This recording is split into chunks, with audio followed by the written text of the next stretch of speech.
శేఖర్ గారికి, కృష్ణ గారికి మరియు ఇక్కడ విచ్చేసిన పాత్రికేయ మిత్రులకు, ఎలక్ట్రానిక్ మరియు ప్రింట్ మీడియా సోదరులకు ప్రతి ఒక్కరికి కూడా నమస్కారం.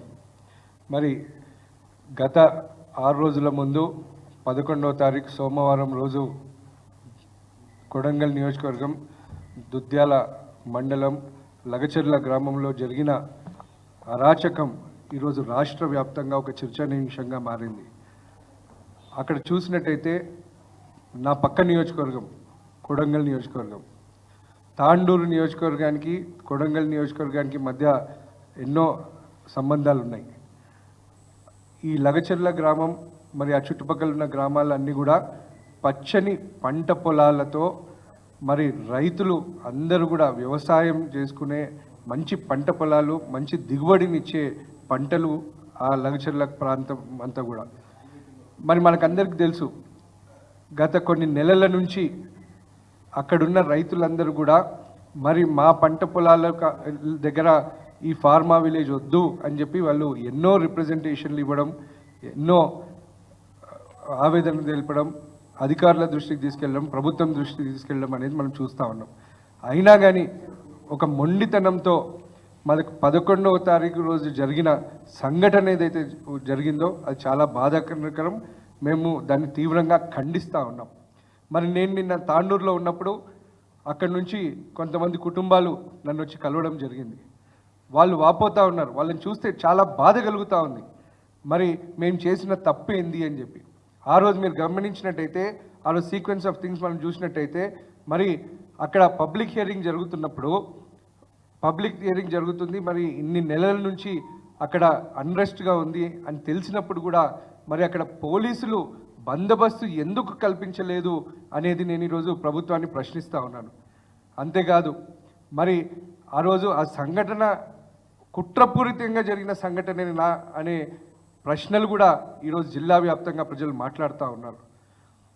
ఈరోజు అమాయకపు రైతులను, మరి వాళ్ళు పుట్టిన నేలను, నమ్ముకున్న పొలాన్ని, నీడనిచ్చిన ఇంటిని వీడలేక ఆవేదనతోని, బాధతోని వాళ్ళ బాధను చెప్పుకోనికే అధికారుల దగ్గరికి వెళ్ళినప్పుడు మరి అక్కడ జరిగిన తోపులాట మేము చెప్పట్లేదు. అధికారుల పైన జరిగిన ఘటన ఏదైతుందో అది బాధాకరం. మేము కూడా దాన్ని ఖండిస్తూ ఉన్నాం. కానీ ఇదేదో కుట్రపూరితంగా చేసిర్రు అని చెప్పి వాళ్ళపైన ఏదైతే నింద వేస్తున్నారో అది తప్పు అని చెప్పి మేము చెప్తా ఉన్నాం. అక్కడ సంఘటన జరిగింది, అనుకోకుండా జరిగిన సంఘటన. ఆ సంఘటనను ఏదో కుట్రపూరితంగా చేసిర్రు, వాళ్ళు ఏదో టెర్రరిస్టులు అన్నట్టుగా మరి వాళ్ళని ఈరోజు చూపెట్టడము, వేలెత్తి చూపెట్టడము, వాళ్ళపైన ఇంత కక్షపూరితంగా మొత్తం గ్రామంలో ఒక భయానకమైన వాతావరణాన్ని ఈరోజు నెలకొల్పి వాళ్ళందరినీ ఏదో ఉగ్రవాదులను తీసుకుపోయి జైళ్ళల్లో పెట్టినట్టు, రాత్రి 2 గంటలకు బందిపోట్ల వచ్చినట్టు ఊరి మీద పడి మరి అధికారులు ఏదైతే ప్రవర్తించినరో దాన్ని కూడా ఎవ్వరు కూడా ఊరుకునేది లేదు. దాన్ని సహించము, దాన్ని ఖండిస్తూ ఉన్నాం. మరి ఇదంతా ఒక న్యాయపరంగా ఇవన్నీ జరుగుతూ ఉంటే, మరి మా సోదర మాజీ ఎమ్మెల్యే నరేందర్ రెడ్డి గారు మరి ఆయన రైతుల పట్ల, ప్రజల పక్షాన నిలబడి ఆయన అడుగుతూ ఉన్నారు. అంతే తప్ప ఈ సంఘటన రోజు ఆయన అక్కడ లేరు. ఈ సంఘటనకు ఆయనకు ఎటువంటి సంబంధం లేదు. అయినా కానీ పాత రోజుల్లో మరి అక్కడ ముఖ్యమంత్రిని ఓడించినాడు అనే కక్షపూరితం, అదేవిధంగా ఎట్టి పరిస్థితుల్లో మరి నరేందర్ రెడ్డి గారి గొంతుని నొక్కేయాలనే ఒక కుట్రతోని ఈరోజు ఆయనని A1 ముద్దాయిగా పెట్టి మరి ఆయనని అనవసరంగా ఈరోజు జైలుకు పాలు చేసినారు. అంతేకాదు, ఈరోజు చూసినట్టయితే మరి రైతుల పక్షాన నిలబడిన ఒక మంచి నాయకుడిగా నరేందర్ రెడ్డి గారు రైతుల మనసుల్లో ఎప్పటికీ నిలిచిపోతారు. కానీ ఇక్కడ జరుగుతున్నాయి మరి చూడాలి. మరి అంత మంచి పంట పొలాల దగ్గర ఫార్మా విలేజ్ అవసరం ఏంది? సంకన పిల్లని పెట్టుకొని ఊరంతా ఎత్తికినట్టు ఉంది ఇది. హైదరాబాద్ కూటవేర దూరంలో బీఆర్ఎస్ ప్రభుత్వం 14,000 ఎకరాలను రైతులను మెప్పించి, ఒప్పించి, కూడపరిచి బ్రహ్మాండమైన ఫార్మా సిటీని డెవలప్ చేద్దామని చెప్పి చేస్తే మరి దాన్నేమో ఈ కాంగ్రెస్ ప్రభుత్వం క్యాన్సిల్ చేస్తుంది. ఎన్నికల ముందు అక్కడ రైతులకు చెప్తారు ఫార్మా సిటీని క్యాన్సిల్ చేసి మీ భూములను మీకు ఇస్తామని చెప్పి. మరి ఇప్పుడు దాని ఊసే లేదు. దాన్నేమో రియల్ ఎస్టేట్ వ్యాపారం చేస్తారంట. ఉన్నదాన్ని వదిలి ఈరోజు మంచి పంట పొలాలున్న ప్రాంతాన్ని ఒక కలుషిత ప్రాంతంగా మారాలనే కుట్రలో మరి ఆంతర్యం ఏంది అని చెప్పి నేను ఈరోజు ప్రశ్నిస్తూ ఉన్నాను.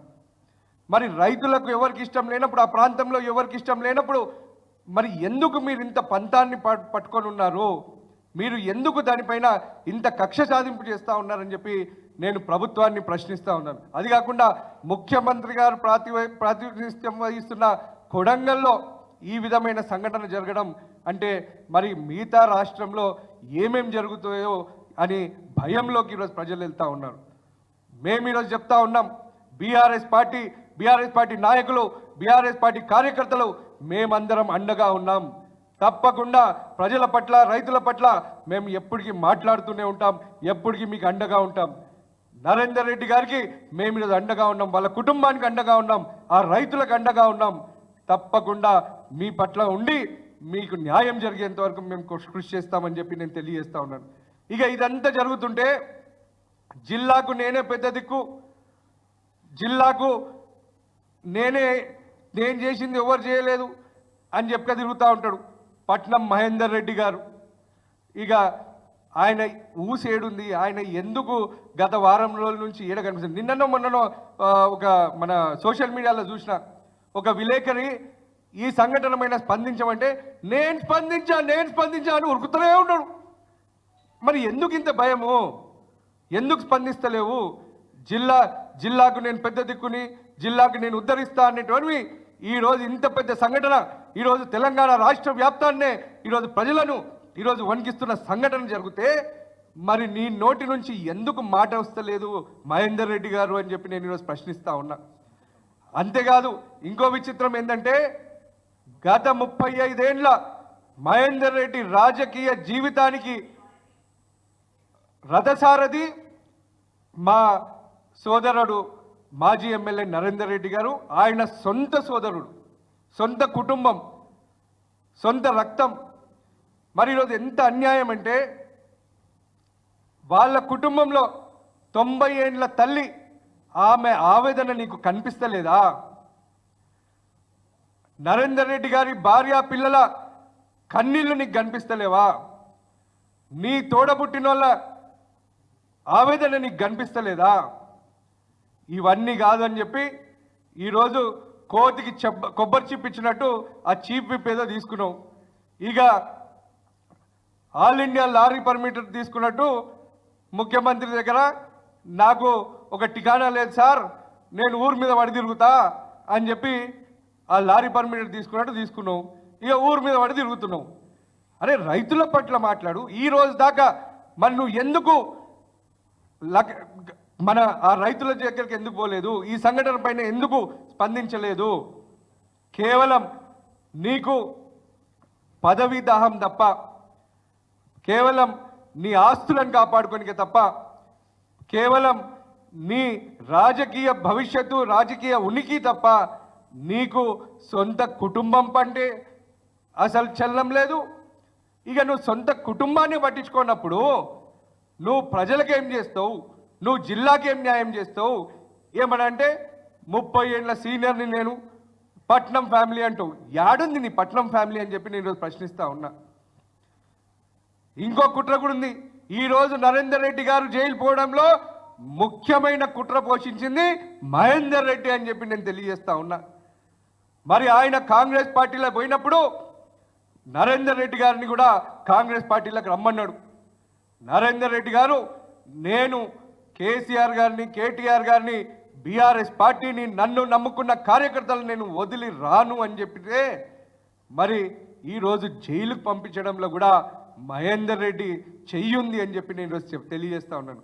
నేను ప్రజలందరితో విజ్ఞప్తి చేస్తా ఉన్నా, మీరు గమనించాలి. మరి ఈరోజు మహేందర్ రెడ్డి కానీ, ఇక ఆయన సతీమణి సునీతా మహేందర్ రెడ్డి గారు 3 సార్లు జెడ్పీ చైర్మన్గా మరి బాధ్యతలు నిర్వహించింది. జిల్లా ప్రజలందరూ నా బిడ్డలు అంటూ ఉంటుంది ప్రతి స్పీచ్లో ఆమె.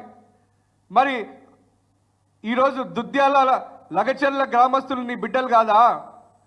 ఈరోజు వాళ్ళ పట్ల ఎందుకు మీరు ఎవరు మాట్లాడతలేరు? ఈరోజు ఆ కడా చైర్మన్ వెంకటరెడ్డి గారిని పోయి పరామర్శించిన వాళ్ళు మీరు మరి మీ సొంత కుటుంబాన్ని పరామర్శించలేకపోయారు, మీరు ఆ రైతులను పరామర్శించడానికి పోలేదు. మరి మీరా నిజంగా ప్రజల పట్ల ఆలోచించే వ్యక్తులు? మీరు ఇవన్నీ గమనించాలి. అంతేకాదు నేను ఈరోజు డిమాండ్ చేస్తూ ఉన్నా, వికారాబాద్ జిల్లా ప్రజల పక్షాన దుద్యాల మండలంలో ఉన్న లగచెల్ల గ్రామస్తుల పట్ల నేను ఈరోజు డిమాండ్ చేస్తూ ఉన్నా, మీరు ఏదైతే కుట్ర పన్ని ఈరోజు కేసులు పెట్టినారో, ఛార్జ్ షీట్లో దాఖలు చేసిన పేర్లు ఏవైతున్నాయో దాంట్లో ఇంకో విచిత్రం ఏంటంటే ఆ రోజు ఆ సంఘటనలో లేని వ్యక్తుల పేర్లు కూడా నమోదు చేసి వాళ్ళని కూడా తీసుకుపోయి టార్చర్ పెడతా ఉన్నారు. వాళ్ళు మా బీఆర్ఎస్ పార్టీ కార్యకర్తలు, నాయకులు. ఈరోజు చూసినట్టయితే కొంతమంది ఆ గ్రామంలో ఉన్న ఉప సర్పంచ్, ఆయన కాంగ్రెస్ పార్టీ వ్యక్తి, ఆయన పేరు ఉన్నప్పటికీ ఆయన అబ్స్కాండింగ్ అని చూపిస్తూ ఉన్నారు. అట్లా ఒక 11 మంది కాంగ్రెస్ పార్టీకి సంబంధించిన కార్యకర్తలను ఈరోజు అబ్స్కాండింగ్ అని చూపిస్తూ ఉన్నారు. మరి మిగతా వాళ్ళు దొరుకుతారు ఎట్లా? మరి వీళ్ళు దొరకరు ఎట్లా? మరి ఇదంతా పోలీసులు కేవలం వాళ్ళు ప్రేక్షక పాత్ర పోషిస్తున్నారు తప్ప ఇక్కడ నడుపుతున్నదంతా కూడా కాంగ్రెస్ బడా నాయకులు అని చెప్పి నేను ఈరోజు తెలియజేస్తా ఉన్నాను. మీరు తక్షణమే నరేందర్ రెడ్డి గారికి ఈ కేసుకి ఎటువంటి సంబంధం లేదు కాబట్టి ఆయనను బేషరతుగా రిలీజ్ చేయాలి అని చెప్పి నేను డిమాండ్ చేస్తా ఉన్నా. అదేవిధంగా అక్కడ అభం శుభం తెలియని ఆ రైతులను మరి ఇంత టార్చర్ పెట్టాల్సిన అవసరం లేదు. న్యాయబద్ధంగా వాళ్ళకి ఏదైతే శిక్ష ఉంటుందో అది జరుగుతుంది. అది జరిగినప్పుడు కానీ మీరు ఈ విధంగా వాళ్ళని టార్చర్ పెట్టడం, ఆ సంఘటనలతో సంబంధం లేని వాళ్ళ పేర్లు పెట్టి మళ్ళీ వాళ్ళని ఇబ్బంది పెట్టడం, వాళ్ళ కుటుంబాలను ఇబ్బంది పెట్టడం ఇది తగదు. మీరు తక్షణమే దీన్ని మానుకోవాలి. వాళ్ళందరినీ వెంబటే రిలీజ్ చేయాలని చెప్పి మేము డిమాండ్ చేస్తూ ఉన్నాం. అదేవిధంగా ఇక మహేందర్ రెడ్డితో కూడా డిమాండ్ చేస్తున్నాం. నీకు ఇంత మాత్రం నీకు కుటుంబం పట్ల మమకారం ఉన్నా, నీకు చీము నెత్తులున్నా, నువ్వు నిజంగా పట్నం కుటుంబంకి సంబంధించిన వాడివైతే మళ్ళీ కుటుంబం మొత్తంకి నువ్వు సపోర్ట్ చేయాల్సిన అవసరం ఉంది. నువ్వు ముందు నీ ఎమ్మెల్సీ పదవికి నీ చీఫ్ విప్ రాజీనామా చేసి నీ కుటుంబానికి అండగా నిలబడు. మేము కూడా నీకు అండగా నిలబడతాం. అంతేగాని ఈ పదవుల కోసం, ఈ రాజకీయం కోసం, ఈ డబ్బు దాహం కోసం నీ ఆస్తులను కాపాడుకోనికే గిట్లా చేసినామంటే ఆల్రెడీ ప్రజలందరూ మాట్లాడుతున్నారు. 30 ఏళ్ళుగా జిల్లాకు పట్టిన శని పోయిందనుకుంటే గా శని పట్నం కుటుంబానికి పట్టుకుంది అని చెప్పి ఈరోజు ప్రజలందరూ మాట్లాడుతున్నారు. అని నమ్ముతున్నారు. ఏడా చూస్తాడా? ఇప్పటికైనా నీ గౌరవాన్ని నువ్వు నిలబెట్టుకో. నీ 35 ఏళ్ళ రాజకీయ జీవితం ఈరోజు ఇటువంటి చెడ్డ పేరు రావద్దంటే ఇప్పటికైనా కళ్ళు తెరువు మహేందర్ రెడ్డి. కళ్ళు తెరిచి మరి న్యాయం చేయి. నీ పదవికి రాజీనామా చేయి. నీ తమ్ముడి కుటుంబానికి అండగా నిలబడు. నీ తమ్ముని కోసం నిలబడు. నిన్ను నమ్ముకున్న జిల్లా ప్రజలకు న్యాయం చేయి, ఆ రైతులకు న్యాయం చేయి అని చెప్పి నేను డిమాండ్ చేస్తూ ముగిస్తా ఉన్నాను. జై హింద్, జై తెలంగాణ, జై కేసీఆర్.